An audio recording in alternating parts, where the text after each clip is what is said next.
So what have you been up to the past week or two with your horse? Whatever it was, wouldn't it be great if you could take that and then from it pluck all the things that you need to work on to plan out the next week or two?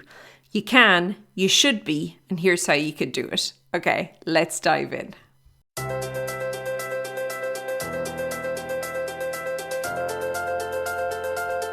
Hey there, and welcome to the Daily Strides podcast. My name is Lorna Leeson. I'm an equestrian trainer and coach. I work with riders from all over the world, helping them to get ahead, improve their riding, train their horse, and all while they're on their own without a regular coach and trainer to help them. And one of the biggest parts of that is being able to make a plan. But a plan plucked from nothing is probably not going to be the plan that's going to get you where you want to go. No, you need to know where you are right now in order to get to where you want to go. And how you do that is you use your reviews of your previous few rides to create the plan going forward. Now, if you are not reviewing, hold on, okay?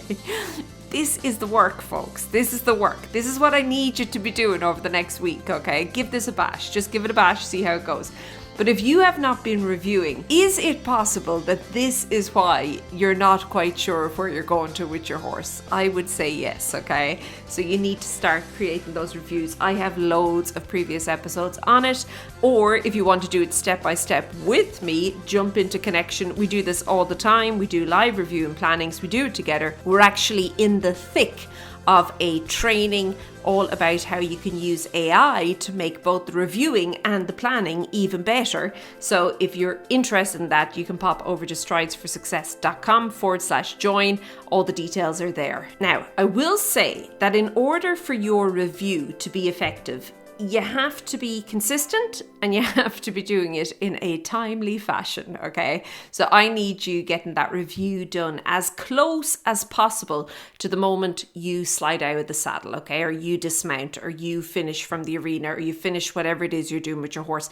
And of course, I'm using the word riding here, but as always, it's interchangeable. I mean lunging, I mean groundwork, I mean all the other stuff. But yeah, you do need to have a kind of a consistent way of tracking these things, because memories fade and so do your thoughts, your impressions, what you worked on. All the rides will begin to blend together. So it's very hard to pluck anything out of that. So I do think that the reviewing is so important. And again, if you're stuck and you don't know what to do, come join us in Connection. I'll take you step by step through it. Okay, but from there then, so you've got your reviews. And remember, if you haven't been doing this, you're going to do it this week. So you've got your reviews. Now you're going to use that to plan. Now, before we jump and dive headfirst into this plan, I want you to just be careful and be aware of a few things first and foremost.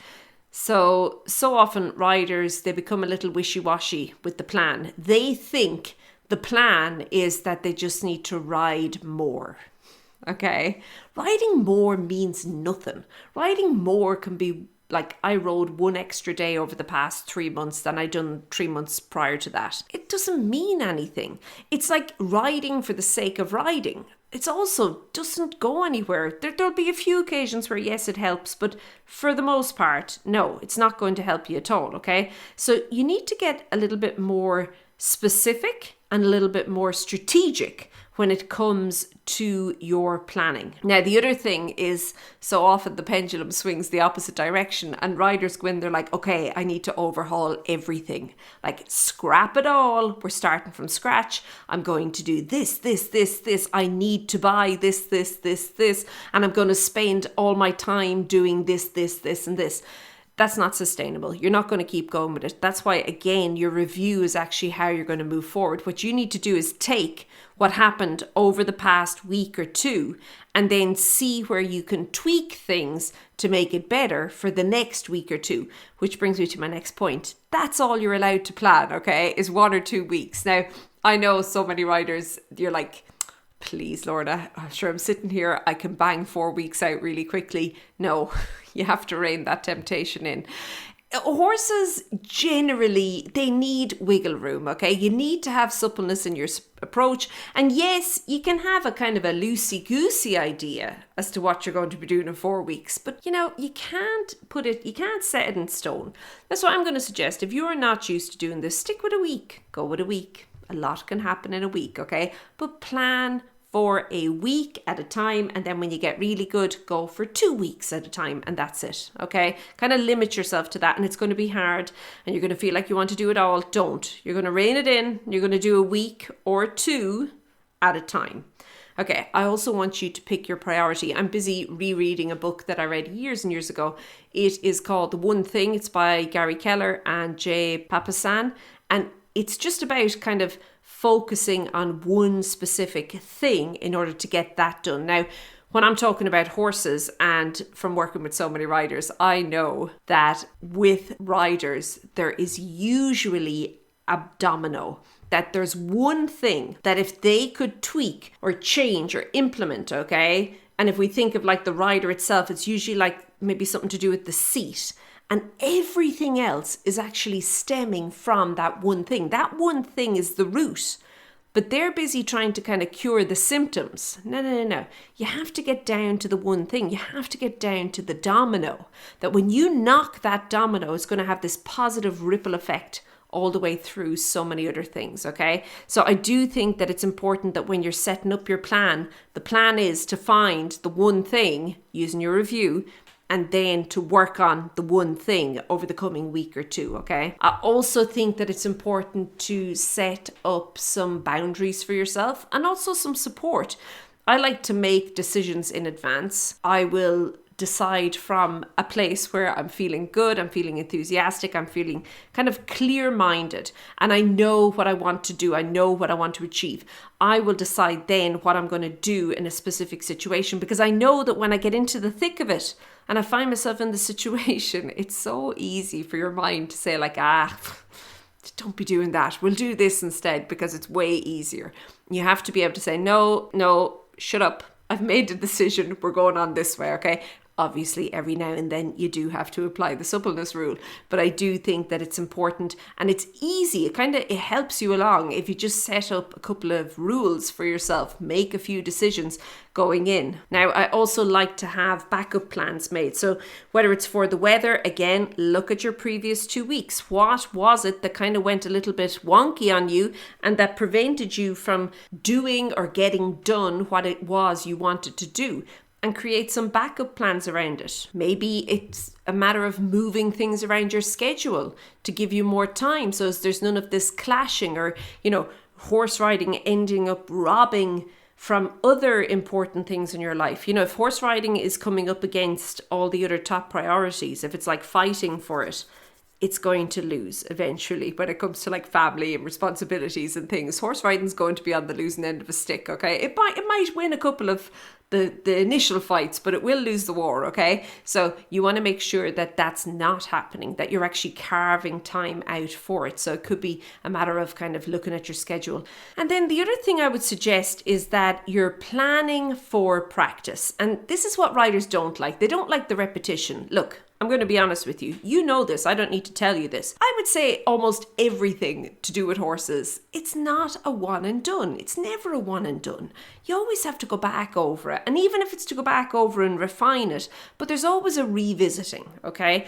And this is especially true when it comes to the basics. In fact, you need to spend more time initially on the basics and see that as an investment, because when you are spending that time and that effort and that focus and that attention there, it means that you're going to build momentum later, okay? And that momentum actually allows you to go faster later. Like you go slow at the start so as you can build later. You can build the speed up in your training later. But I do think it's important to understand that there's going to be quite a bit of repetition that's going to go on, okay? And then I think as well that when you're thinking about progress, you actually have to plan for progress. And if we think about like repetition being the same, you can approach it differently, but it essentially is the same elements.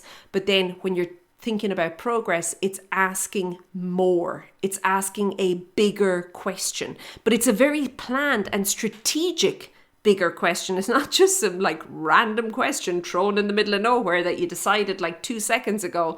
No. You've planned for this. You've built up to this. And then you're like, this is the day that I'm going to ask the bigger question because I've done the foundational work to get to this day. That's planning for progress, okay? And then it becomes the repetition. Do you understand? So you're all the time kind of stepping. It's stepping up a stairs. You have to make it go up. You have to make it go forward. And of course, none of this will work if you're not building in rest. Now, rest can come in 2 forms. I would say rest can be changing the scenery. You know, a change is as good as a rest, okay? So it could be getting out of the arena, going on the trail, whatever, okay? Putting your horse in the box, going somewhere different to work, whatever, okay? But then it also can be an actual rest.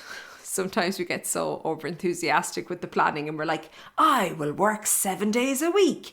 No, you won't. Okay? Remember, team sport. Horse has to have their say in it. And I bet you horse would like a day or 2 off, okay? So keep that in mind as well. Okay, and then from here, once you've created the plan, then your job becomes to review it, okay? Can you see it's a cycle? You're going to review what happened. And that's why I say do it weekly. Stick with weekly initially. Review it. See what happened. How did it go? Oh, look, this happened. That happened. Every time I do this, this happens. I need to change that up a bit. I don't have enough time there. Where could I make more time? Whatever it is, okay? You're then able to refine every week going forward. And you're going to get better and better and better. You're going to be able to pluck more out of it. And again, if you're keen on learning how to actually make this even more effective, you can join us because we're doing that AI training and all the recordings are there as well inside of Connection. So that's all in there as well. I think that one of the biggest mistakes riders who are working alone without like an instructor or trainer with them, the biggest mistakes they're making is that they just let the week happen to them. And they're riding when they get to ride. And it could be planned. They could say, like, I'm riding on Wednesday, but they haven't a cook and clue what they're going to do. Like, they're going out into the arena or they're going out on the trail. They don't have to go to the arena. Or they go into the lunge ring or they get to the round pen, whatever, okay? They get there and they've no clue. And they're like, oh, well, let's try this. Or, you know what? I saw this on a Instagram reel the other day. Let's give it a bash, shall we? And there's no plan, there's no rhyme or reason. You have to have a bit of a plan. And like I said before, a backup plan also. And if you're keen on getting a backup plan, go over to stridesforsuccess.com/15. I have loads of backup plans there for you, okay? For all different categories of what you want to work on in your riding. It's absolutely free. So you can get that over at stridesforsuccess.com/15. Okay, I'm going to leave it there. I think that the key to take away from this is that you want to be reviewing things. You have to make it consistent and you have to do it as soon as possible from when you slid off that horse, from when you dismounted, okay, or from when you stopped working. From there, you're going to take what you learned and you're going to plan 1 week. And you're going to plan it in a way that is doable, that's realistic. You're going to set up a couple of rules for yourself. You're going to make decisions ahead of time. You're going to plan for some progress. So remember, asking bigger questions, asking more. You're going to set up some boundaries or some support.